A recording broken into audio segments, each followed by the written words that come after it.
Happy Labor Day, everyone. Today I'm going to do a versus between Dunces and Dragons, and Pest of the West from SpongeBob.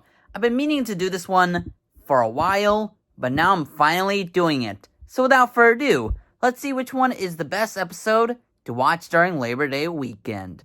This was released in Season 3, Episode on 14. March 5th, 2004. This was a Patchy special, and pretty much it shows like the prehistoric versions of like SpongeBob, Patrick, Squidward, Mr. Krabs, a bunch more, and it pretty much is just them describing fire, and that's it. The Patchy special is a little bit more interesting because it's Patchy and Potty saying, like, Patchy's saying that prehistoric is better, Potty's saying future is better, and then both of them combine each other to like make a wonderful and banger song.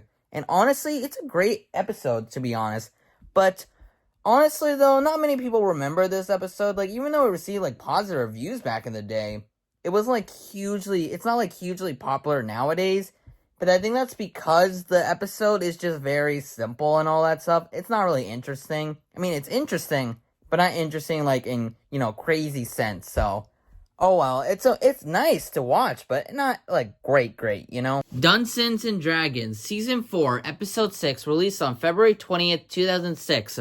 Now, instead of like, the BC era and all that stuff, this is more so like the medieval times and all that stuff. Basically, SpongeBob and Patrick go to the jousting tournament and all that, and they face off against each other, and then suddenly they go into the medieval time and they get imprisoned without even explaining themselves. They meet this ancestor for Squidward called Squidly, and then they get, like, executed or something like that. Oh, that sounds dark. They're going to be executed. That sounds dark. But unfortunately, Pearl ends up getting captured, and King Krabs is very upset. Both of them are, like, ancestors as well. And so now they have to save, Pearl, who's captured by, like, the ancestor of Plankton. And so they have to now save, And they also encounter the Dark Knight, which is actually an ancestor of Sandy Cheeks. And Dark Knight teams up with them, and they end up just storming in, and they end up stopping this ancestor for Plankton. And pretty much, yeah, that's pretty much it. Like, things, like, they save the day and all that. They save Pearl. There's, like, this jellyfish thing, which they, like, give Krabby Patties and all that stuff. And Squidly is bad at singing, which he actually ends up cursing Squidward later on.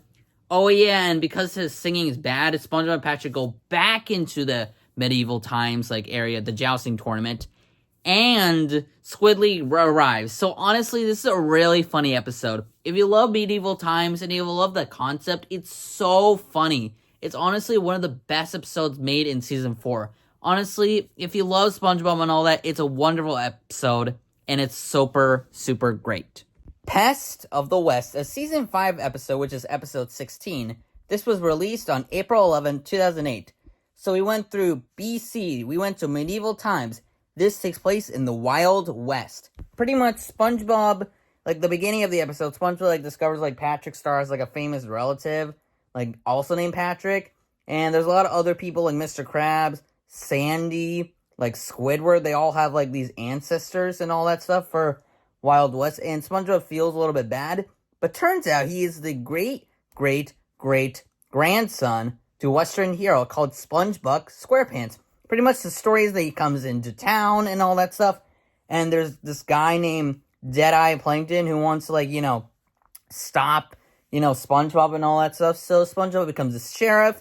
SpongeBob stops Plankton, and he saves the day, and he even gets a trophy, and turns out there's, like, this statue covered in, like, jellyfish fences, and he claims it was actually a statue of SpongeBob. SpongeBob also says that he someday will know the name of SpongeBob. Like, everyone will know SpongeBob, which is kind of ironic. It's a really funny episode and all that stuff. Oh, yeah, and the jellyfish return, apparently, which is pretty funny. This episode's pretty chill and all that. I like the episode in concept. The unfortunate part is I don't really like some of its songs and all that. The songs are not that great. I mean, there's Idiot Friends and some other things as well. I was about to say Farm for a second for Idiot Friends. Whoopsie. But I don't know. This episode is just, like, it's still good and all that. I would say, like, it's positive to, like, mixed reviews because, I don't know, like, some parts are good, but some parts aren't great. After going through all 3 of the episodes, I can safely say that Dunces and Dragons is better. because honestly, this episode has aged significantly well, and it's honestly one of the best season 4 episodes out there. Not to say that Ugh and Pest of the West is not great, but like Ugh is like not like hugely well known in season 3, and Pest of the West has some songs here and there that aren't great. Like both are still great episodes, but at the end of the day, Dunces and Dragons is a great episode, and if you have the time during Labor Day weekend, watch this episode because it's wonderful and amazing. Hope you guys enjoy this video. Thanks for watching. Happy Labor Day. Goodbye.